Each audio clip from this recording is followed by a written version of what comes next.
श्री सप्तशती दुर्गा पाठ का दूसरा अध्याय। देवताओं के तेज से देवी का प्रादुर्भाव और महिषासुर की सेना का वध। विनियोग। ओम मध्यम चरित के विष्णु ऋषि, महालक्ष्मी देवता, उश्लिक छंद, शाकंभरी शक्ति, दुर्गा बीज, वायु तत्व और यजुर्वेद स्वरूप ही हैं। श्री महालक्ष्मी की प्रसन्नता के लिए मध्यम चरित के पाठ में इसका विनियोग किया जाता है। ध्यान। मैं कमल के आसन पर बैठी हुई प्रसन्न मुख वाली महिषासुर मर्दिनी भगवती महालक्ष्मी का भजन करती हूँ, जो अपने हाथों में अक्षमाला, फरसा, गदा, बाण, वज्र, पद, धनुष, कुंडिका, दंड, शक्ति, खड्ग, ढाल, शंख, घंटा, मधुपात्र, शूल, पास और चक्र धारण करती हैं। ऋषि कहते हैं, पूर्व काल में देवताओं और असुरों में पूरे 100 वर्षों तक घोर संग्राम हुआ था। उसमें असुरों का स्वामी महिषासुर था और देवताओं के नायक इंद्र थे। उस युद्ध में देवताओं की सेना महाबली असुरों से परास्त हो गई। संपूर्ण देवताओं को जीतकर महिषासुर इंद्र बन बैठा। तब पराजित देवता प्रजापति ब्रह्मा जी को आगे करके उस स्थान पर गए जहां भगवान शंकर और विष्णु विराजमान थे।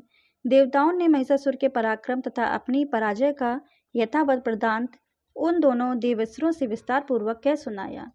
वे बोले, भगवान महिषासुर सूर्य, इंद्र, अग्नि, वायु और चंद्रमा, यम, वरुण तथा अन्य देवताओं के भी अधिकार छीनकर स्वयं ही सबका अधिष्ठाता बन बैठा है। उस दुरात्मा महेश ने समस्त देवताओं को स्वर्ग से निकाल दिया है। अब वे मनुष्यों की भांति पृथ्वी पर विचरते हैं। दैत्यों की ये सारी करतूत हमने आप लोगों से कह सुनाई। अब हम आपकी ही शरण में आए हैं, उसके वध का कोई उपाय सोचिए। इस प्रकार देवताओं के वचन सुनकर भगवान विष्णु और शिव ने दैत्यों पर बड़ा क्रोध किया।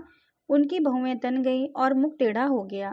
अब अत्यंत कोप में भरे हुए चक्रपाणी श्री विष्णु के मुख से एक महान तेज प्रकट हुआ। इसी प्रकार ब्रह्मा, शंकर तथा इंद्र आदि अन्य देवताओं के शरीर से भी बड़ा भारी तेज निकला। वह सब मिलकर एक हो गया। महान तेज का वह पुण्य ज्वाजल्यमान पर्वत सा जान पड़ा।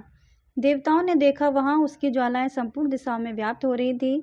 संपूर्ण देवताओं के शरीर से प्रकट हुए उस तेज की कहीं तुलना नहीं की थी। एकत्रित होने पर भी वह एक नारी के रूप में परिणित हो गया और अपने प्रकाश से तीनों लोकों में व्याप्त जान पड़ा। भगवान शंकर का जो तेज था, उससे उस देवी का मुख प्रकट हुआ। यमराज के तेज से उसके सिर के बाल निकल आए। श्री विष्णु भगवान के तेज से उसकी भुजाएं उत्पन्न हुई। चंद्रमा के तेज से दोनों स्तनों का और इंद्र के तेज से मध्य भाग का प्रादुर्भाव हुआ। वरुण के तेज से जंगा और पिंडली तथा पृथ्वी के तेज से नितंब भाग प्रकट हुआ। ब्रह्मा जी के तेज से दोनों चरण और सूर्य के तेज से उनकी अंगुलियां हुई। वसुओं के तेज से हाथों की अंगुलियां और कुबेर के तेज से नासिका प्रकट हुई। उस देवी के दांत प्रजापति के तेज से और तीनों नेत्र अग्नि के तेज से प्रकट हुए थे। उसकी बहुएं संध्या के और कान वायु के तेज से उत्पन्न हुए थे। इसी प्रकार अन्य देवताओं के तेज से भी उस कल्याणमयी देवी का आविर्भाव हुआ। तदनंतर समस्त देवताओं के तेज पुंज से प्रकट हुई देवी को देखकर महिषासुर के सताए हुए देवता बहुत प्रसन्न हुए। पिनाकधारी भगवान शंकर ने अपनी सूल से एक सूल निकालकर उन्हें दिया। फिर भगवान विष्णु ने भी अपने चक्र से चक्र उत्पन्न करके भगवती को अर्पण किया।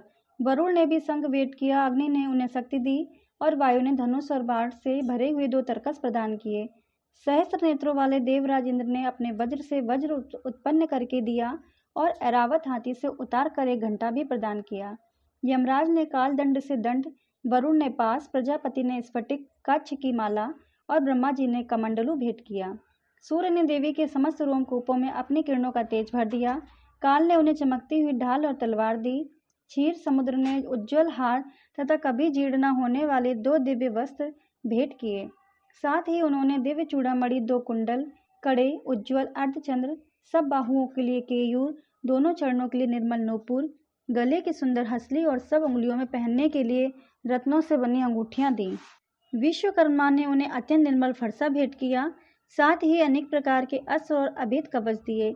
इनके सिवा मस्तक और वक्ष स्थल पर धारण करने के लिए कभी न कुम्हलाने वाली कमलों की मालाएं दी। जलधि ने उन्हें सुंदर कमल का फूल भेंट किया। हिमालय ने सवारी के लिए सिंह और भांति भांति के रत्न समर्पित किए। धन्याध्यक्ष कुबेर ने मधु से भरा पान पात्र दिया और संपूर्ण नागों के राजा शेषनाग ने, जो इस पृथ्वी को धारण करते हैं, उन्हें बहुमूल्य मणियों से विभूषित नागहार भेंट दिया। इसी प्रकार अन्य देवताओं ने भी आभूषण और अस्त्र शस्त्र देकर देवी का सम्मान किया। तत्पश्चात उन्होंने बारंबार अट्टहास पूर्वक उच्च स्वर में गर्जना की।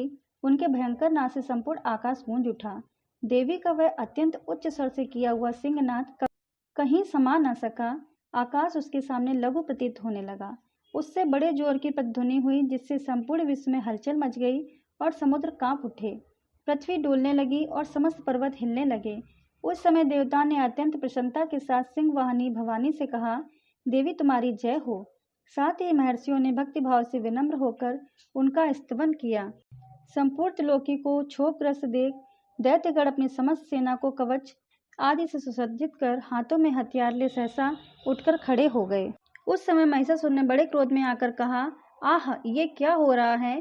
फिर वह संपूर्ण असुरों से घिरकर उस सिंहनाद की ओर लक्ष्य करके दौड़ा और आगे पहुंचकर उसने देवी को देखा, जो अपनी प्रभा से तीनों लोगों को प्रकाशित कर रही थी। उनके चरणों के भार से पृथ्वी दबी जा रही थी। माथे के मुकुट से आकाश में रेखा सी खिंच रही थी तथा वे अपने धनुष की टंकार से सातों पातालों को क्षुब्ध किए देती थी। देवी अपनी हजारों भुजाओं से संपूर्ण दिशाओं को आच्छादित करके खड़ी थी। तदनंतर उनके साथ दैत्यों का युद्ध छिड़ गया। नाना प्रकार के अस्त्र शस्त्रों के प्रहार से संपूर्ण दिशाएं उदासित होने लगी। चिचुर नामक महान असुर महिषासुर का सेना नायक था, वह देवी के साथ युद्ध करने लगा। अन्य दैत्यों की चतुर्ंगड़ी सेना साथ लेकर चामर भी लड़ने लगा। 60,000 रथियों के साथ आकर उदग्र नामक महादैत्य ने लोहा लिया। 1 करोड़ रथियों के साथ लेकर महाहनु नामक दैत्य युद्ध करने लगा, जिसके रोए तलवार के समान तीखे थे। वह असिलोमा नामक महादैत्य 5 करोड़ रथी सैनिकों सहित युद्ध में आ डटा। 60 लाख रथियों से घिरा हुआ वास्कल नामक दैत्य भी उस युद्ध भूमि में लड़ने लगा। परिवारित नामक राक्षस हाथी सवार और घुड़सवारों के अनेक दलों के साथ 1 करोड़ रथियों की सेना लेकर युद्ध करने लगा। बिडाल नामक दैत्य 5 अरब रथियों से घिरकर लोहा लेने लगा। इनके अतिरिक्त और भी हजारों महादैत्य रथ, हाथी और घोड़ों की सेना साथ लेकर वहां देवी के साथ युद्ध करने लगे। स्वयं महिषासुर उस रणभूमि में कोटि कोटि सहस्त्र रथ, हाथी और घोड़ों की सेना से घिरा हुआ था। वे दैत्य देवी के साथ तोमर, बिंदीपाल, शक्ति, मूषल, खड़ग, परशु और पट्टिस आदि अस्त्र शस्त्रों का प्रहार करते हुए युद्ध कर रहे थे।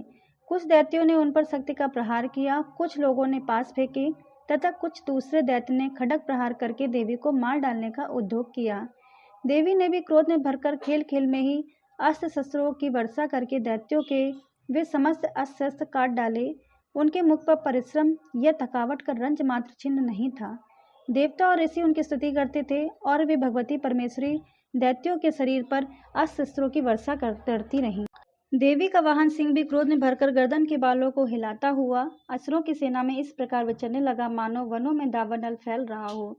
रणभूमि में दैत्यों के साथ युद्ध करते हुए अंबिका देवी ने जितने निश्वास छोड़े, वे सभी तत्काल सैकड़ों हजारों गढ़ों के रूप में प्रकट हो गए और परशु, बिंदीपाल, खड्डग और पट्टिस आदि अस्त्रों द्वारा असुरों का सामना करने लगे। देवी की शक्ति से बड़े हुए वे गढ़ असुरों का नाश करते हुए नगाड़ा और शंख आदि बजाने लगे। उस संग्राम महोत्सव में कितने ही गढ़ मृदंग बजा रहे थे। तदनंतर देवी ने त्रिशूल से, गदा से, शक्ति की वर्षा से और खड्ग आदि से सैकड़ों महादैत्यों का संहार कर डाला। कितनों को घंटे की भयंकर नाद से मूर्छित कर मार गिराया। बहुतेरे दैत्यों को पास में बांधकर धरती पर घसीटा। कितने ही दैत्य उनकी तीखी तलवार की मार से 2-2 टुकड़े हो गए। कितने ही की गदा की चोट से घायल होकर धरती पर सो गए। कितने ही मूसल की मार से अत्यंत आहत होकर रक्त बमन करने लगे। कुछ दैत्य सूल से छाती फट जाने के कारण पृथ्वी पर ढेर हो गए। उस रणांगण में बाण समूहों की वृष्टि के कितने ही असुरों की कमर टूट गई। बाज की तरह झपटने वाले देव पीड़क दैत्यगण अपने प्राणों से हाथ धोने लगे। किन्हीं की बाहें छिन्न भिन्न हो गईं, कितनों की गर्दनें कट गईं, कितने ही दैत्यों के मस्तक कट कट कर गिरने लगे। कुछ लोगों के शरीर मध्य भाग में ही विदीर्ण हो गए। कितने ही मां दैत्य जांघें कट जाने से पृथ्वी पर गिर पड़े। कितनों को ही देवी ने एक बाह, एक पैर और एक नेत्र वाले करके 2 टुकड़ों में चीर डाला। कितने ही दैत्य मस्तक कट जाने पर भी गिरकर फिर उड़ जाते और केवल धड़ के ही रूप में अच्छे अच्छे हथियार हाथ में लेकर देवी के साथ युद्ध करने लगते थे। दूसरे कबंध युद्ध के बाजों की लय पर नाचते थे। कितने ही बिना सिर के धड़, हाथों में खड़ग, शक्ति और रिष्टि लिए दौड़ते थे तथा दूसरे दूसरे महादैत्य ठहरो ठहरो यह कहते हुए देवी को युद्ध के लिए ललकारते थे। जहाँ वह घोर संग्राम हुआ था, वहाँ की धरती देवी के गिराए हुए रथ, हाथी, घोड़े और असुरों की लाशों से ऐसी पट गई थी कि वहाँ चलना फिरना असंभव हो गया था। दैत्यों की सेना में हाथी, घोड़े और असुरों के शरीरों से इतनी अधिक मात्रा में रक्तपात हुआ कि थोड़ी ही देर में वहां खून की बड़ी बड़ी नदियां बहने लगीं। जगदम्बा ने असुरों की विशाल सेना को क्षण भर में नष्ट कर दिया, ठीक उसी तरह जैसे रण और काठ के भारी ढेर को आग कुछ ही क्षण में भस्म कर देती है। और वह सिंह भी गर्दन के बालों को हिला हिलाकर जोर जोर से गर्जना करता हुआ दैत्यों के शरीर से मानो उनके प्राण चुने लेता था। वहां देवी के गणों ने भी उन महादैत्यों के साथ ऐसा युद्ध किया जिससे आकाश में खड़े हुए देवतागण उन पर बहुत संतुष्ट हुए और फूल बरसाने लगे।